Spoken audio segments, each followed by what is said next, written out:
I'm Lisa, and stepping into that party was the last place I thought my world would turn. There I stood beside Rachel, anticipating some laughter and free drinks. It all changed with a glance from James, his easy smile and hands casually tucked into his jeans. "Who's that?" I nudged Rachel, eyeing him.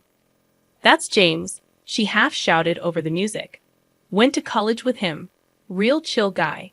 You want to meet him?" "Sure," I shrugged. New faces meant new stories, but I wasn't prepared for the instant connection. James had a way of talking as if I were the only person in the room, and those green eyes didn't hurt either. "So, you like the Rolling Stones?" He caught me eyeing his t-shirt. Vintage band tees were everywhere, but I meant it when I said only someone who really digs good music would wear Mick Jagger on their chest. He laughed. "Are you calling me out or complimenting me?" "Guess you'll never know," I teased back. By the end of the night, we were inseparable, discussing everything from our love for old-school rock to names for our future pets. James got my number and didn't wait 3 days to call. The next morning, we were deep in the what of tomorrow, talking about rings and forever. But forever comes with its own baggage. Meeting the parents was on the horizon, and the icy reception at the dinner table was unexpected. Margaret, James's mom, broke the so-called ice with a sharp question about my job at the hospital. It wasn't polite interest, but a harder appraisal. "Yeah, the county hospital up north," I replied confidently. "How much did they pay you for that?" Her eyes were sharp, her tone sharper. James shot me a look, but I decided to be upfront. "Well, James does more than get by," she said, interrupting. "So, about this marriage." It was a punch to the gut.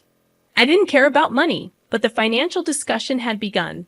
His dad chimed in, and the tone for our commitment was set, tough, not all sunshine and romance. But it was real, and real was something I could work with. Our wedding was simple, fitting in a matchbox. No fanfare, just him, me, and a couple of signatures. In the beginning, we were a team, tackling life from our small joint command center, his old house. We set up a system, half on everything, shared chores, and even cooking together. There was comfort in the routine, in knowing what to expect when we got home.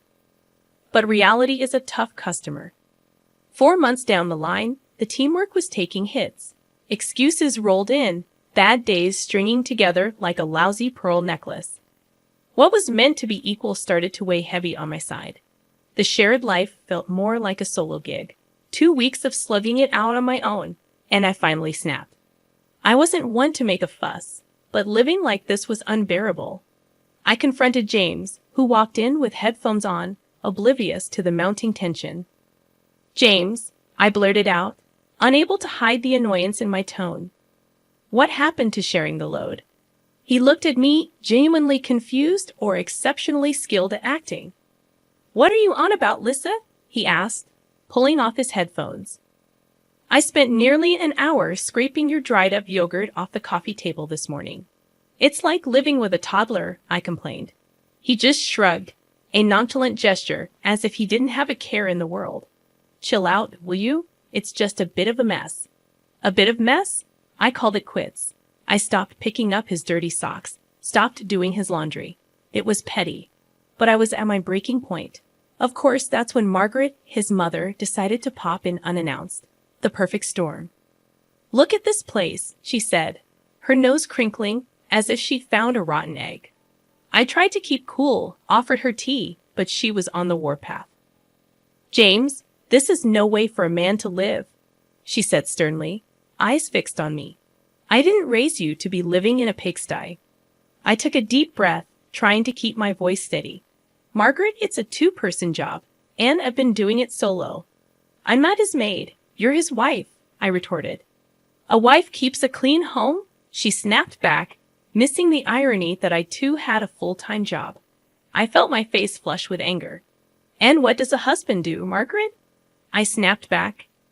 "He's the breadwinner," she hollered back, missing the irony again that I too contributed financially. Margaret stormed out, slamming the door, leaving me and James in the rubble of our domestic battlefield. James, knocked down a notch at work, came home that day, dumped his keys like they were made of lead. They're cutting back, he said, the words hanging heavy. I'm off the management track. Just like that, he decided he wouldn't help with the bills anymore. Suddenly, it was all on me. I banged pots and pans like they owed me money. Why are you making such a racket? He asked, picking at his beer label. Someone's got to pay for those beers, I snapped, and keep this place looking half decent. The ensuing conversation was like a round in the ring. You expect me to chip in after a day like today? He shot back. Yeah, James, I said, not backing down. Because I had a cakewalk of a day, right? He had no comeback for that. Just took another swig. We had a deal. We share this, remember? I said, standing in front of the blaring TV. A deal doesn't hold when things go south, he said, not even looking at me. I stood in front of the screen. So, what? I'm supposed to just smile and nod and keep the house like some 1950s sitcom, Mom. I glared at him. You wanted a partnership. Here it is. This is life. Deal with it, he said, thick and toxic words hanging in the air. Ignoring the problem wasn't going to make it vanish. We're supposed to be in this together, and that means not ditching out when it gets tough, I argued. I didn't ditch out the job, did I? He muttered, barely audible over the TV noise. I turned off the TV. We'll see how long we last, if this is how it's going to be, I said, and silence filled the room, as thick as the dirt I'd been cleaning all day. He looked away. I stormed off to bed that night. No more words, none that mattered anyhow. They were all bitter, spat out with more hurt than real heart, but they stuck with me like thorns in my side. The tension in the house was like walking into a wall of ice. Barely a word was passed between us without a sharp edge. James had taken to eating his meals alone, delivered by Margaret with a thud at our door, the plastic containers hitting the wood like the gavel of a judge passing sentence. So, what are we having tonight? I asked poker-faced as James marched past me, Margaret's cooking in hand. Does it matter? He barely glanced my way. It's not like you're eating. It was true. I didn't have the stomach for food, not for what was in those containers. It was more than lasagna or stew. It was a heavy dose of rejection served up by Margaret, seeping into every room of the house. Then Granny B called, cheerful and active. I could almost smell her lavender perfume through the phone. A visit from Granny could turn a place upside down. And that's what I sorely needed, a gust of fresh air. I'm packing my bags, baby girl, she chuckled. But I heard the steel underneath, a resilience that had gotten her through tougher times than this. I need to see your life. I broached the subject over dinner, a silent affair with the clinking of cutlery replacing conversation. Granny B wants to visit, I said, dropping the bomb without preamble. James paused mid-bite, his eyes hardening. Here, stay with us, I nodded, gripping my fork like a lifeline. He shook his head, speaking with his mouth full, forgetting manners existed. No chance. Margaret wouldn't like it. Since when do we schedule our life around your mother? The boldness of my words surprised even me. Margaret's voice sliced through from the doorway. Since it's our house, girl, you just live here. The unfairness choked me like a noose. Your son and I are supposed to be building a life together, Margaret. She snorted. A life? You called us a life. Look at you two. I bring him food because someone needs to take care of my boy. James stood up, his chair scraping back like a scream. And that's how it's going to be. No visits, no changes. It's settled. I looked between them, the mother and son, feeling the outsider tag slapping against my chest. It's settled because you say so. What about what I want, what I need? You need to understand that things are the way they are. James shot back, red flushing his cheeks. My house, my rules. The ache spread from my heart to my fingertips, but I squared my shoulders. It's also my home, James, or at least it's supposed to be. He had no answer, just the hard line of his jaw, telling me the conversation was over. But nothing was settled. Granny B would come, somehow. I'd make sure of it. For the first time, I wanted the battleground. If they wouldn't budge, neither would I. There was fight in me yet, and the freeze in the house would need my fire to thaw it, whether they liked it or not. For the third month in a row, James did not contribute his share to our family budget. I was carrying everything, the house, the groceries, and even his damn beer. We had a fight, the last straw. James and I stood facing each other, our words sharp enough to slice through steel. The room felt smaller as the tension grew, air thick with resentment saved up from months of silent battles and unspoken words. "I don't want you as my wife," James said, his voice dripping with finality, signaling the end of everything. It didn't come out as a shout. That might have been better. A shout I could have responded to with fury. Instead, it was a low hiss, a deflating tire's last breath, leaving behind silence that echoed louder than any scream. "I don't want to be where I'm not wanted," I countered with as much steadiness as I could muster, despite the tremor within. He didn't stop me as I started to pack my bags. Each piece of clothing folded felt like a piece of the life we'd built being tucked away, rendered insignificant. I headed to the door, my suitcase a loyal companion trailing behind me. James was still standing in the center of the chaos, the eye of the storm that had hit us over and over until we'd broken into scattered pieces beyond collection. He didn't move, didn't try to stop me. The door closed with a click, much too gentle for the ending it represented. Outside, Granny B was in her old dependable car that smelled of leather and peppermint. Leaning over to open the passenger door, I heaved my suitcase into the back and slid in beside her without a word. "All set, dear?" Granny asked, her eyes soft but her voice strong, a rock in a swirling sea. "Yeah, I'm set," I mumbled, buckling the seatbelt over the hollow feeling in my chest. Granny B didn't start the car right away. "Heck of a fool," she said flatly, adding an expletive that would have made a sailor blush. I choked out a strange chuckle. "Well, it's true." She finally turned the key in the ignition, the engine rumbling to life reassuringly. "You're worth 10 of him, 15 even." She backed out, and we started towards the new apartment. I didn't reply. Instead, I leaned my head against the cool glass of the window, watching the landscape blur the same way my thoughts were a jumble of memories and pain. Granny B didn't push with questions or platitudes. She just drove, every now and then muttering something under her breath that sounded suspiciously like curses aimed at James. The cozy rented apartment was in a normal neighborhood, a place where you could blend in and lick your wounds in peace. As Granny hauled my bag out of the car with surprising strength, I unlocked the door to the unknown. "Well," Granny said, clapping her hands together, "time to rebuild, kiddo. You've got a life to claim, and that sorry excuse for a man to forget."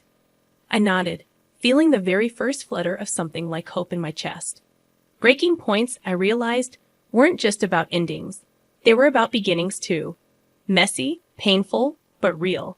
First starts didn't erase the past, but they gave you a canvas to create something new, and maybe, just maybe, that was exactly what I needed.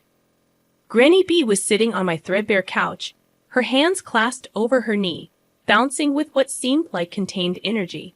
Who knew that beneath that floral dress and the wrinkles was a woman with the heart of a Wall Street hustler? "So, you're telling me all the dough I sent you for your meds and stuff, you've been playing the market with it?" I stared at her in disbelief. Granny B chuckled and winked. "Honey, you think I'd let your hard-earned cash rot under a mattress? No way. I've been growing it bit by bit." It felt unreal. I crunched the divorce papers in my hand, knowing that what Granny B had just told me was going to flip the script in a major way. James and Margaret, the perfect couple from next door, agreed to meet us one last time, probably thinking they could offer me some friendly advice on starting over. Margaret opened the door with all fake smiles.